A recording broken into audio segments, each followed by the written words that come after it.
Betul bahwa bantuan yang sedang dilakukan penyidikan adalah yang salah satunya yang diberikan oleh Bapak Presiden kepada masyarakat. Terkait isi dari bansos itu sendiri bervariatif, mulai dari beras, minyak goreng, ada biskuit dan beberapa sembako lainnya. Terkait nilai pengadaan yang sedang disidik masih berproses, jadi akan kami update di kesempatan berikutnya.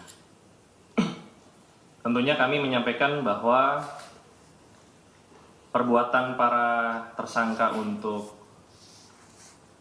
mengambil keuntungan dengan mengurangi kualitas bansos yang seharusnya sampai ke masyarakat ini mencederai semangat pemerintah, semangat Bapak Presiden Jokowi untuk memberikan bantuan terutama di saat pandemi COVID.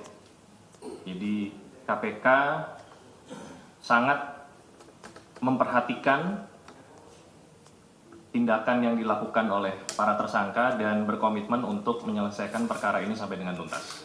Demikian, terima kasih. Berikutnya.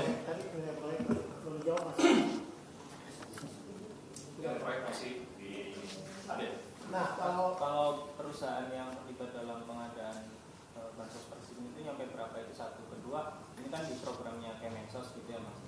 Maksudnya terkait perumusan kebijakan ini tuh pelibatannya nyampe mana aja sih di tingkat Kemensos itu?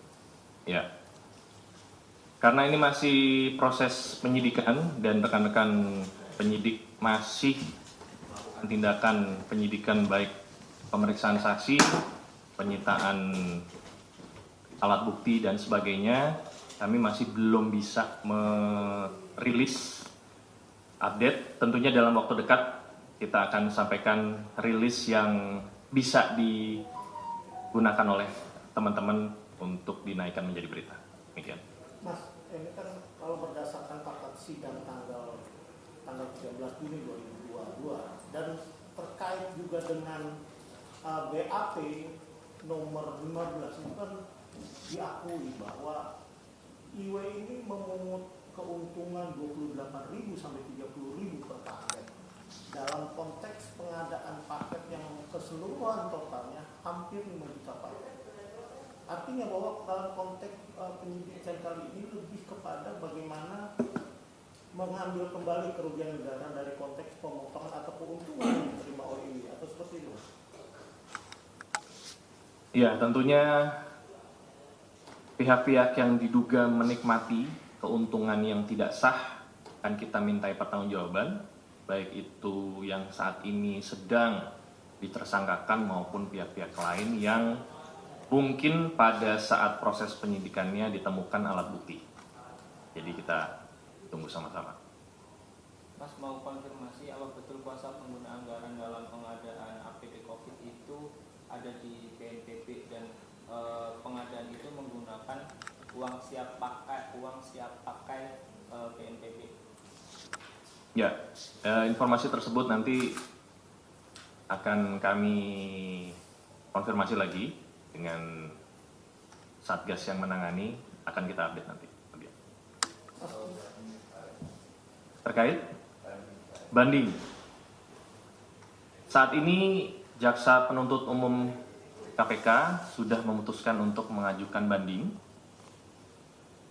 dan siang ini juga teman-teman JPU menuju ke PN Jakarta Pusat untuk mengambil salinan lengkap putusan pengadilan Karen Agustiawan untuk selanjutnya dipelajari dan diajukan memori bandingnya. Alasan banding? Mas, untuk alasan bandingnya mungkin bisa disampaikan. Kemudian yang kedua itu, apakah bisa kerugian negara itu kembali? Karena kan yang diminta pengembalian adalah CCL yang notabene perusahaan asing. Ya, tentunya alasan banding kita sama-sama tunggu, tapi sepanjang pengetahuan kami, banding yang diajukan masih terkait uang pengganti. yang tidak dikabulkan oleh majelis hakim. Bukan tuntutan yang lebih bukan kondisi yang lebih rendah dari tuntutan. Tentunya vonis hakim dari tuntutan itu ada perhitungan-perhitungan sendiri ya. Apakah itu di bawah 2/3 atau sampai setengah atau bagaimana, itu ada pertimbangannya. Tetapi untuk sementara ini banding yang disampaikan oleh rekan-rekan JPU adalah terkait uang pengganti. Oke Mas, terkait kasus TPPU mantan